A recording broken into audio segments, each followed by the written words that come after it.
Hello, and welcome to Western Civ, episode 241, La Noche Triste. Last week, Cortés finally got down to business with Montezuma. It seems his claim of taking the Mexican emperor, dead or alive, was not a bluff after all. Risking everything on one throw of the dice, Cortés managed to take Montezuma captive in his own city. Then, just when everything seemed to be going according to plan, Navarrete showed up with orders to bring Cortés to heel or bring back his head. Now firmly believing the old adage that fortune favors the brave, Cortés made straight for his nemesis and crushed him. With the now one-eyed Navarrete effectively neutralized, Cortés could breathe a sigh of relief. Said sigh was a short one. Within days, perhaps hours, of crushing Navarrete, Cortés received word that there was a crisis back in Tenochtitlan. So, with another shake of the head, Cortés turned his back to the ocean and prepared to make the long march back to the Mexica capital.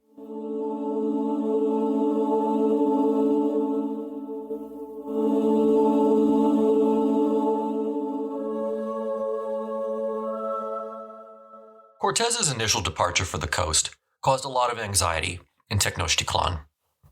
Amongst the Mexica, questions were flowing like water. Where had he gone? Was he dead? Who were these people he had to go and fight? Would he return? Quickly, Tenochtitlan became a powder keg, and all it needed was a spark. That spark came during the celebration of the Feast of Tewakal. During earlier generations, this was nothing more than yet another important rain festival. The climax of the festival was a sacrifice of a young man personifying the god Texacapatl. The man in question would have been selected for this role the year prior at the end of the last feast of Tewakal. Since then, he would have lived almost like a god for a year before his life was brought abruptly to an end. Now, before Cortés left, Montezuma expressly requested permission to hold this festival, and Cortés had given it. Then, several days before the festival was set to go, Montezuma again asked for permission. This time, he asked the man Cortés left in charge, Pedro de Alvarado. Alvarado gave him permission. Everything was set. And then Alvarado began to have his doubts. During the last days before the festival, the Tlaxcalans began feeding the Europeans all sorts of horror stories about the festival. This was when the Mexica would turn on them, they said.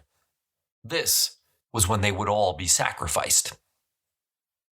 Now, no doubt, there was some justification for this position amongst the Tlaxcalans. Their people had been the sacrificial victims for many Mexica festivals for decades. These fears seemed substantiated when the Mexica suddenly stopped providing the Europeans with food. Then, the girl who did the Europeans' washing was found hanged. To top it off, one conquistador, allegedly, saw the Mexica preparing pots, pans, and axes, and proclaiming loudly how they were going to cook and eat the Europeans. Hence, the mood in Tenochtitlan on the eve of the fiesta was anxious to the extreme. Yet, I think it's worth noting that there is absolutely no evidence of any plot to murder the Europeans. The fact remains that, with Montezuma imprisoned, it was difficult, if not impossible, to mount any opposition to the European presence. Without the emperor to do so, there was no one to take initiative. the Mexican political system utterly depended on the emperor. So the first few days of the fiesta passed without incident. Then the date of the sacrifice arrived. Now, this was a different sort of sacrifice, because the victim had to appear at least kind of willing. Now, doubtless, over the years, many young men were plied with mushrooms and other hallucinogens before being guided to the canoe. The victim was rowed across the lake to the island which housed the temple.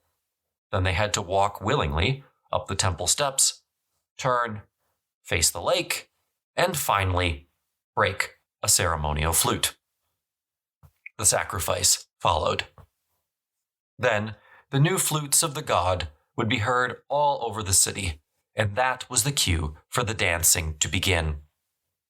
Said dancing was to occur in the square before the great temple. In 1520, historians believe this all occurred on May the 6th. When the dancing began, the whole population entered a sort of trance. One song followed another, with everyone assembled, quote, rising in waves, end quote, in the words of one European present. In all probability, there were around 400 dancers. Now, certainly, the Mexicans would have noticed when Alvarado and his men, in full armor, bearing swords, arrived at the courtyard. But they did nothing. After all, they had permission for this festival, so what were they to be afraid of? Then Alvarado divided his company. Many were European, but certainly there would have been some Tlaxcalan allies present as well.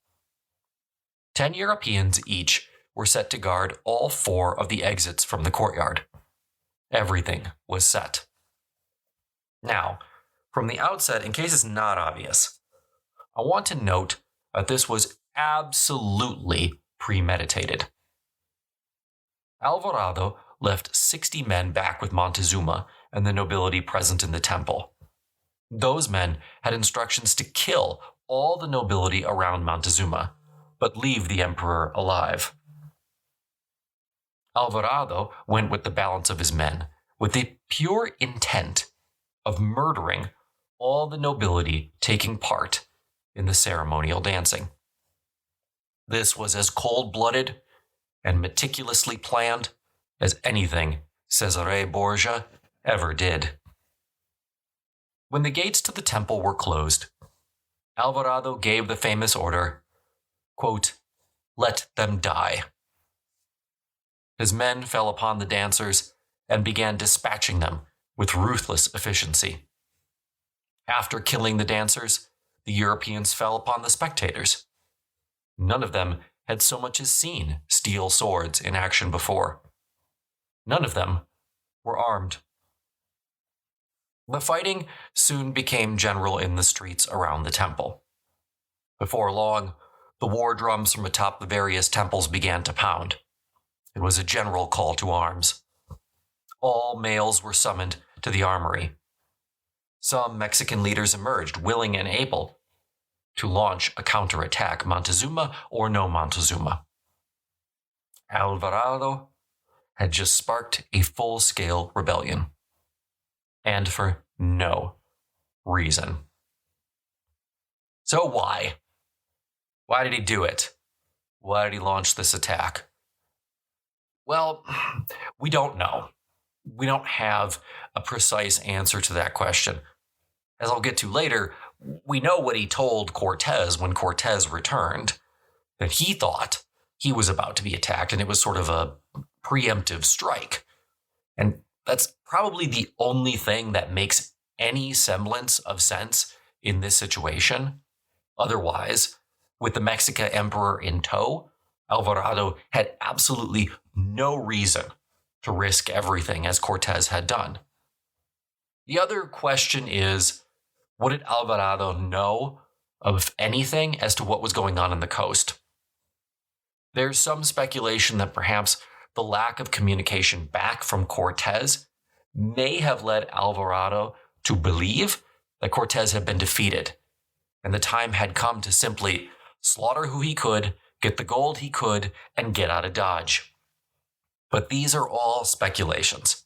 We really don't know because he didn't leave us any sort of diary as to why Alvarado chose to slaughter all of the Mexica taking part in a religious festival that he himself had given permission for. Now, once Alvarado and his gore-covered compatriots got back to their quarters, they found their counterparts had done their jobs as well. All the key nobles except Montezuma lay dead, their blood dripping from Spanish blades.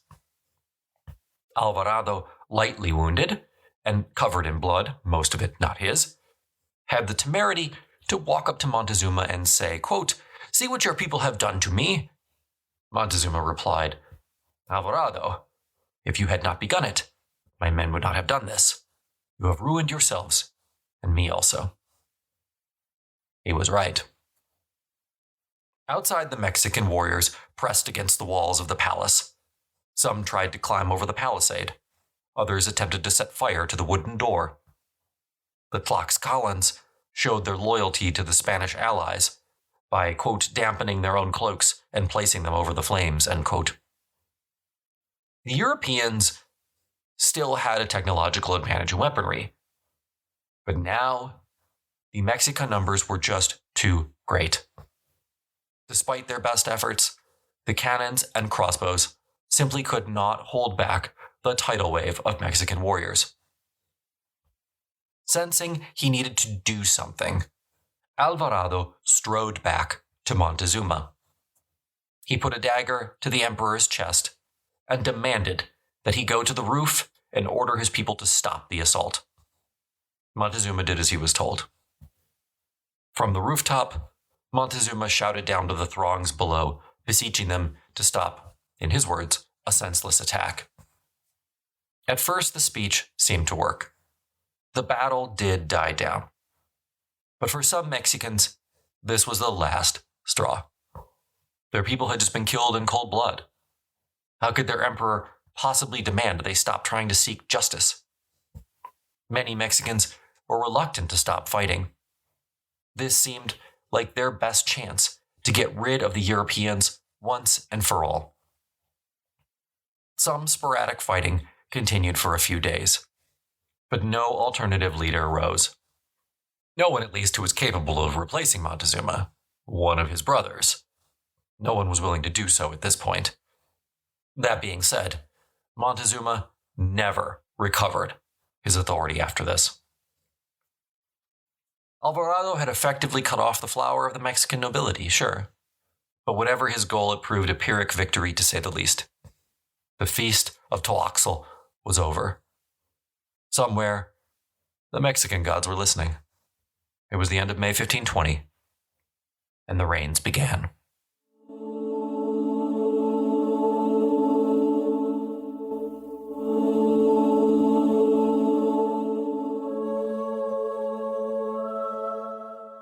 Cortés hurried back from Veracruz to Tenochtitlan as quickly as he was able. Luckily, his force was strengthened somewhat by the addition of men, horses, and good equipment from Narvaez's army. As he marched, he sent out messages to all his auxiliary captains to bring their men back to Tlaxcala. Men who had been out looking for gold mines rushed back to aid their captain. Cortés arrived at Tlaxcala weary and exhausted. Several of his men were close to death from hunger or thirst. Eventually, Cortés reached the Great Lake in the Valley of Mexico. On the way, everyone was struck by the complete absence of spies or observers. Cortés fully expected to meet a Mexican army on the road, but there was no sign of it. Having reached the valley, the expedition stopped for night at Texcoco. There, Cortés got some word from Tenochtitlan. It wasn't actually bad news. Montezuma sent a messenger to Cortés, begging for his forgiveness. He said the incident grieved him as much as he believed it must Cortés. He said he was in no way responsible. It was all Alvarado's fault, which, of course, was true. Montezuma hoped that Cortés could return to the city and they could all go on as before. Of course, that's not possible, because that isn't how life works in general, but Montezuma was trying his level best to live in a fantasy realm at this point. Cortés then took his expedition to the north side of the lake. He wanted to make sure he used the shortest causeway to enter the city to limit the chances for shenanigans. On the morning of June 24th, 1520, Cortés and his cavalcade rode into the capital. When they reached the first homes, Cortés found himself greeted by something almost worse than taunts and jeers. Complete silence. The population had hidden itself. Quote, "The Mexica decided thereafter that they would not be seen but would hide. They would speak no more, but only spy out of entrances, openings in walls, and holes with which they had pierced the walls." End quote. Now, Alvarado and his men, well, they were ecstatic to see Cortés. They had nearly starved and were in no position to resist a new attack. Cortés then looked at Alvarado, who had some serious explaining to do. Alvarado told him that, yes, he had attacked the Mexica during the festival, but he had no choice. You see, according to him, the Mexica were furious that Cortés, just before he left the city, had put up an image of the Virgin Mary in the Great Temple. Alvarado found out that the Mexican nobles were planning on tearing down the idol and then murdering the Europeans within the city. Alvarado, therefore, had launched a preemptive attack. Now, all this was a lie, but Alvarado was doing the best he could to save his own skin. Whether Cortés believed him or not, we cannot say. But he did tell Alvarado that the attack had been a mistake, regardless. Montezuma also greeted Cortés upon his return. Certainly, Montezuma hoped that Cortés could set the situation right. But Cortés refused to see him. Cortés might have been angry with him, but certainly the real source of his anger was the fact that his well-laid plans were ruined. Cortés had hoped to pacify Tenochtitlan from within and hand over a new crown jewel to Charles V without firing a shot. Now, that could not be, and Cortés knew it.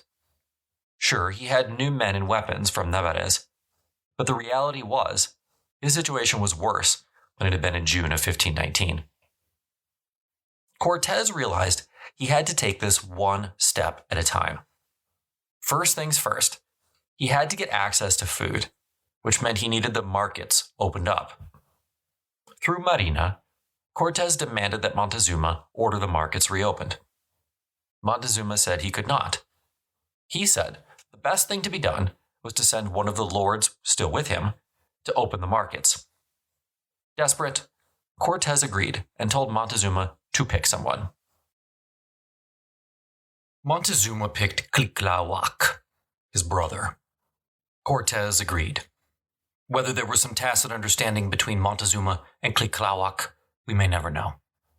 But the moment Tlahuac was out of the palace and beyond Cortés's reach, he began organizing a resistance to the Europeans. Whether or not he was elected emperor right now in his brother's stead is something historians still argue about. But regardless, Tlahuac was now the face of the resistance. The very day that Tlahuac was freed, the 25th of June, a European soldier was ordered to escort certain Indian prisoners to the coast. But the Mexica fell on this little expedition, seized all of the Indians, and wounded the Europeans. Had he not in fact just abandoned the Indians, he probably would have been captured and sacrificed, but he was able to escape. That very same day, Cortés sent another messenger trying to reach Veracruz, but after a half an hour, the messenger returned. He had not gotten through. He had been attacked, beaten, and wounded. All the Mexicans in the city, he said, were preparing for war. Cortés's earliest nightmare on his first visit to Tenochtitlan was being realized. He was surrounded. Cortés next sent out one of his best lieutenants with a force of some 300 men and a few horses. Their job was to try to calm down the situation without fighting. This man hadn't got far along the street leading to the causeway before he too was attacked by Mexicans throwing stones from the rooftops. 4 or 5 Europeans were killed, and nearly all the rest, including the lieutenant, were hurt. Mexica followed him all the way back to the palace where Cortés was holed up, hurling stones and shooting arrows.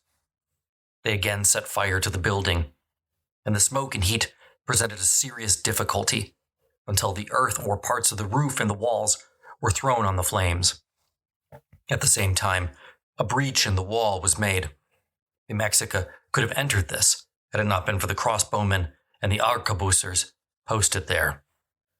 Those who later talked to one of the mendicant friars along with testified to the effectiveness of the crossbowmen. Quote, "They sighted well along the iron bolts, which seemed to fly, whirling and humming. Great was their whirling. Not purposeless did the arrow fly, and the arrows, too, were well aimed." End quote. More than 80 of Cortés's men were wounded. These battles lasted several days, the only variation being that the Europeans started going out every dawn in order to try and secure the nearby houses. But this did very little, since when they returned at night to the palace, usually with many people wounded or 1 or 2 maybe dead, the Mexica would simply recover the buildings. The conquistadors began to feel besieged by water. Unfortunately, drinking water was short, since the Spaniards had nothing to drink except what they obtained from the fetid and salty improvised well which they had dug in the main patio. Stones were constantly thrown into the European quarters from nearby roofs. The conquistadors, in fact, had to walk along the edges of the courtyard to avoid being struck. Possession of cannon no longer made much of a difference. Even though every cannon shot probably killed 10 or even 20 Mexicans, the gaps were just immediately filled. Superior technology simply did not count for much in the street hand-to-hand fighting. The Mexica also used psychological warfare, using a variety of tricks. Each night, the Europeans would look out their windows to see any number of terrifying things, from human heads jumping to decapitated corpses groaning and rolling around. To burst out, Cortés first conceived of a sort of medieval tank. It was a square wooden machine which would shelter 25 men, including some crossbowmen.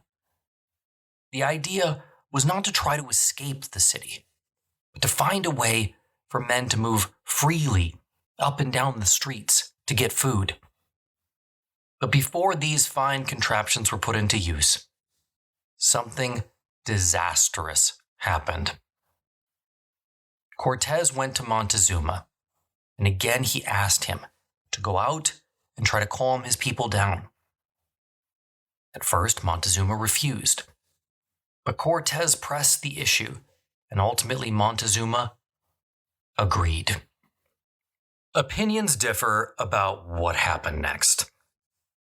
According to most accepted reports, one of Cortés's lieutenants took Montezuma to the roof. There, 2 Europeans, maybe others, tried to guard the emperor from the onslaught of stones by holding shields over him. Montezuma then either planned to make, or maybe made, some kind of appeal to the Mexican citizens. According to some observers, there was a moment of silence among the Mexica at the sight of Montezuma, as he called down to his friends and cousins. He probably tried to say again that he had come to live with the conquistadors on his own initiative, and that he could return to his own palace whenever he wished. There was, therefore, no reason for war. The Europeans, he even told the crowd, had promised to leave the city. Now, some sources say that the Mexicans down below made a rather lewd and spirited reply. For example, one say, quote, "What is that which is being said by that scoundrel of a Montezuma, whore of the Spaniards? Does he think he can call to us with his woman-like soul to fight for the empire which he has abandoned out of fright? We do not want to obey him because already he is no longer our monarch, and indeed we must give him the punishment which we give to a wicked man." End quote. And so Montezuma's attempt at a speech was met with a shower of stones from his people, both below and on opposing rooftops. The emperor was struck several times and ultimately fell to his knees. Cortés's men quickly picked him up and ushered him inside, but the damage was done. The next day, Cortés attempted to use his tank-like machines to break out of the palace, but it didn't work. The hail of stones the conquistadors faced was too great. Cortés and his entourage spent the rest of the day hauling the cannons and other munitions back to the base. Frustrated, Cortés sallied forth that evening and set fire to a number of local houses. The Mexica, as a rule, didn't fight at night, and Cortés knew this, so in the evenings he could attack with relative impunity. The next day, Cortés planned to attack the temple of Yopico.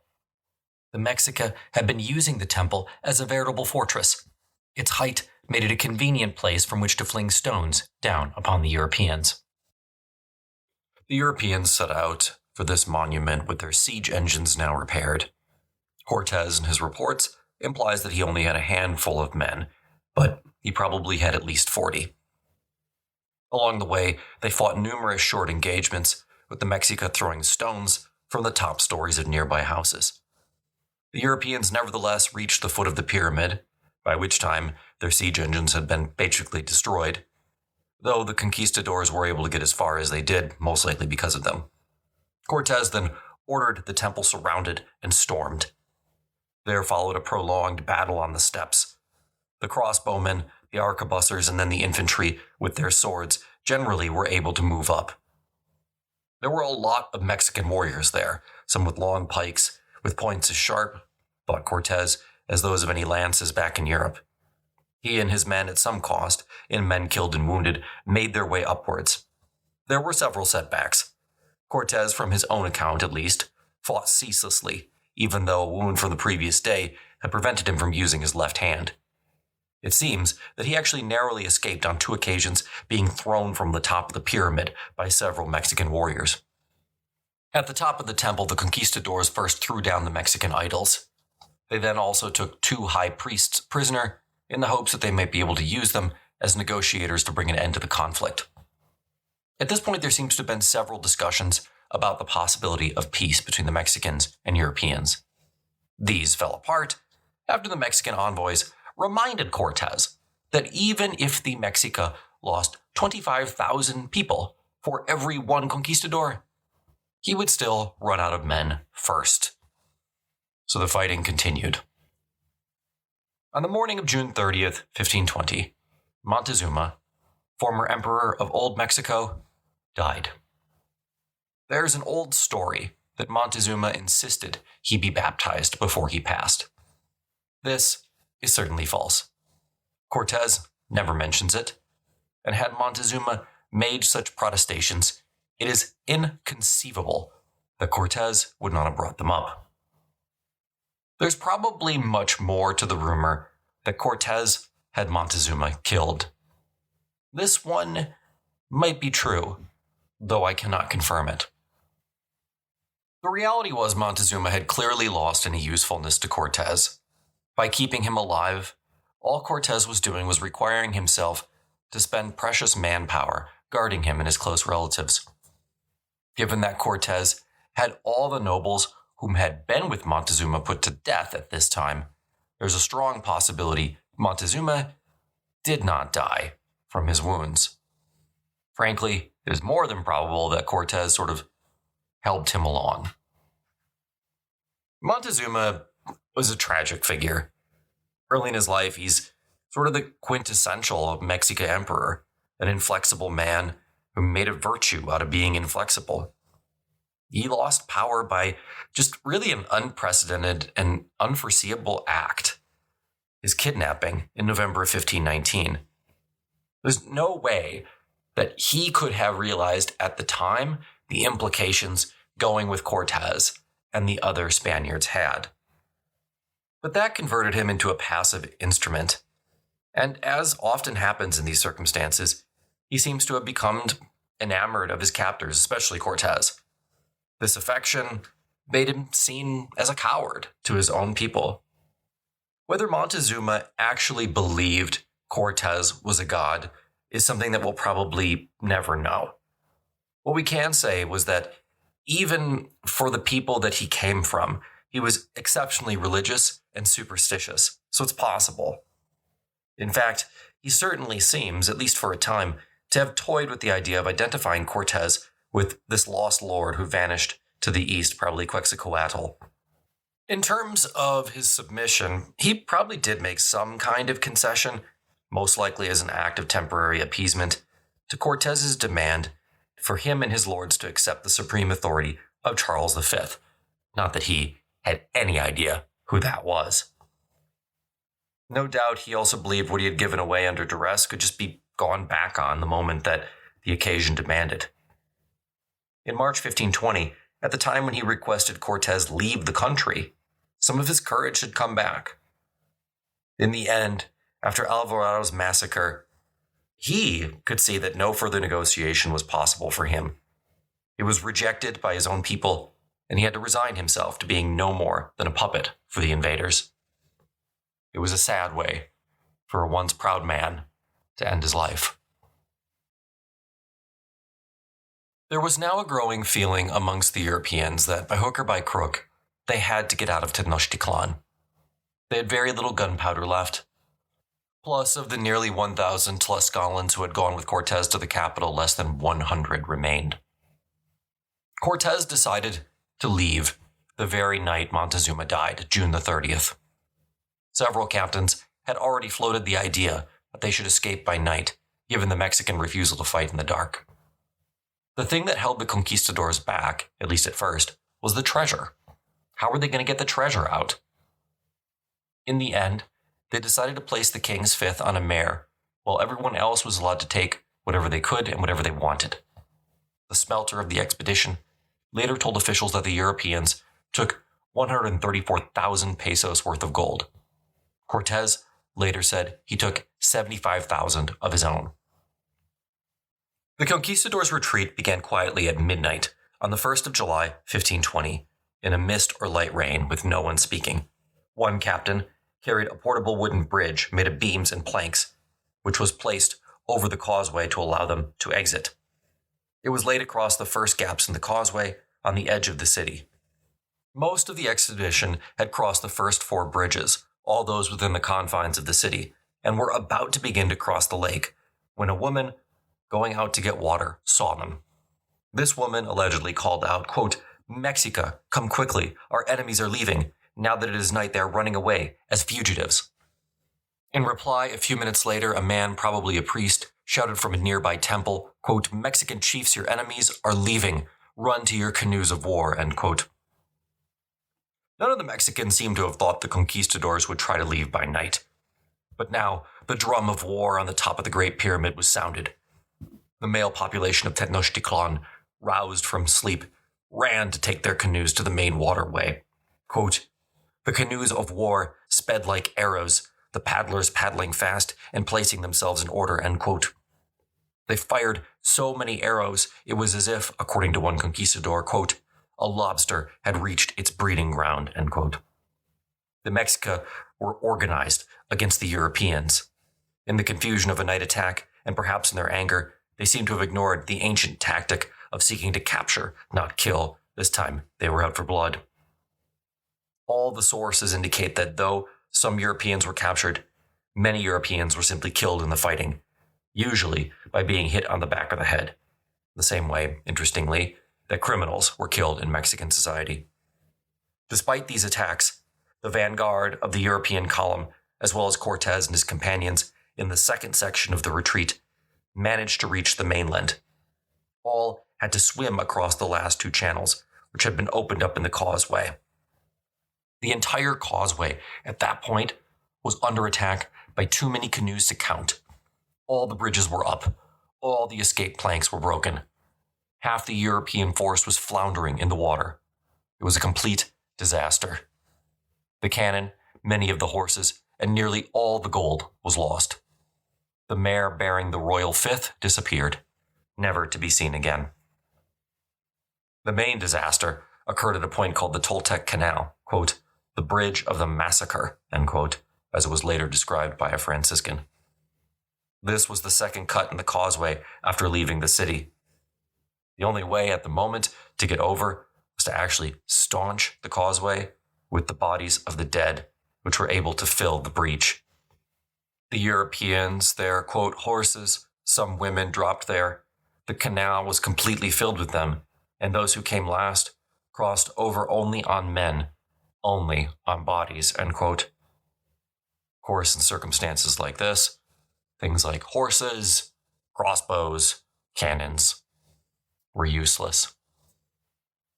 In classic just desserts fashion, those who carried most heavy gold items were the first to drown. Those who went in cotton armor only, by and large, survived. Hence, those who died were killed more by their greed than anything else. Cortés and most of his captains fought bravely but pointlessly. At one point, Cortés fell into the water. The Mexica swarmed, each desperate to get the main prize for sacrifice. But Cortés was saved by one of his lieutenants at the last moment. In the darkness and confusion, Alvarado completely lost control over the vanguard. When Cortés finally saw him again, he asked Alvarado, "Where are the people with whom I left you?" Alvarado replied, "Señor, all of them are here, and if some are not, forget them." His fellow rearguard commander, Velasquez de Leon, was never seen again. Some of those in the rearguard did manage to reach land, but several decided they wouldn't be able to make it.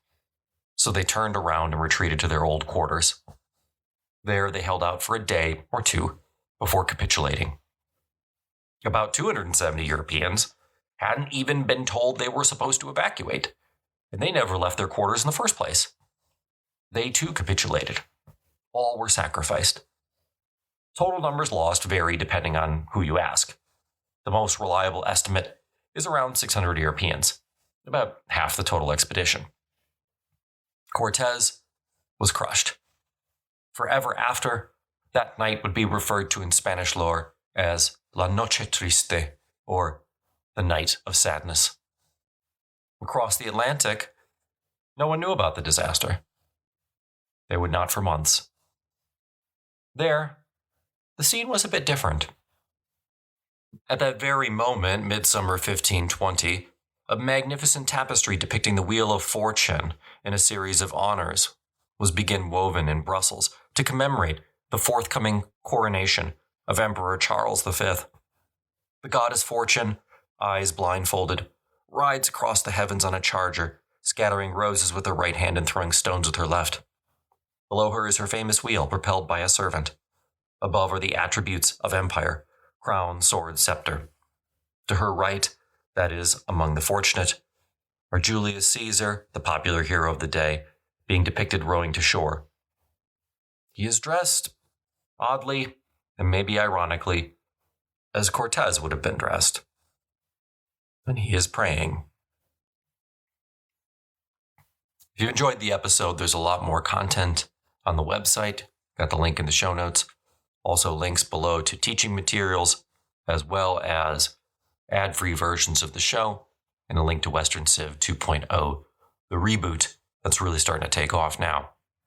If you're interested, check those out. Otherwise, next week, Cortés tries to pick up the pieces.